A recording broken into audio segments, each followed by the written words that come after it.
যখন সব হয়েই গেছে, তখন আর দেরি করাটা ঠিক হবে না। হ্যাঁ হ্যাঁ, এসো সবাই, কাঁধে কাঁধ মেলাই।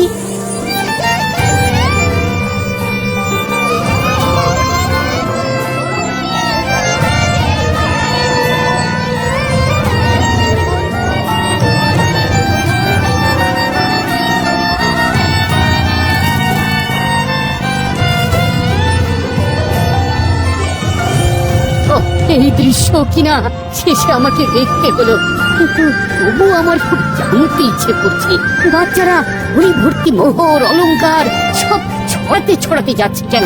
আর গোপালের হাত দুটোই বা ঘাট থেকে বেরিয়ে দুদিকে ঝুলছে কেন? মহারাজ, আর একটা ব্যাপার কি আপনি লক্ষ্য করেছেন? কি বলো তো? গোপালের দেহ ভাড়া কাঁধে করে নিয়ে যাচ্ছে। হ্যাঁ হ্যাঁ, ওই তো মন্ত্রী, সেনাপতি, জ্যোতিষী আর পণ্ডিত। আসলে গোপালের এই শেষ যাত্রা আমাদের কিছু শিক্ষা দিয়ে যাচ্ছে মহারাজ।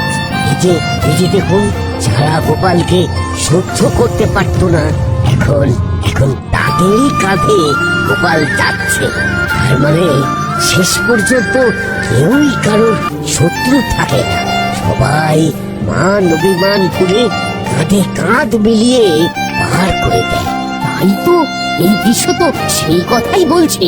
আর ওই যে মোহর আর অলংকার ছড়িয়ে যাচ্ছে, সেটাও বুঝিয়ে দেয় যে এই অর্থ, সমৃদ্ধি সবই ফেলে একসময় চলে যেতে হবে। এই ভীষণ সত্যি।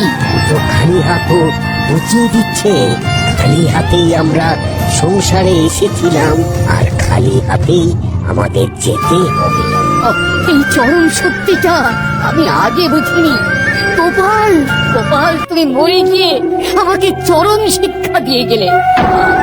আর কিন্তু এখন শিক্ষা পেলেও গোপাল তো আর ফিরবে না।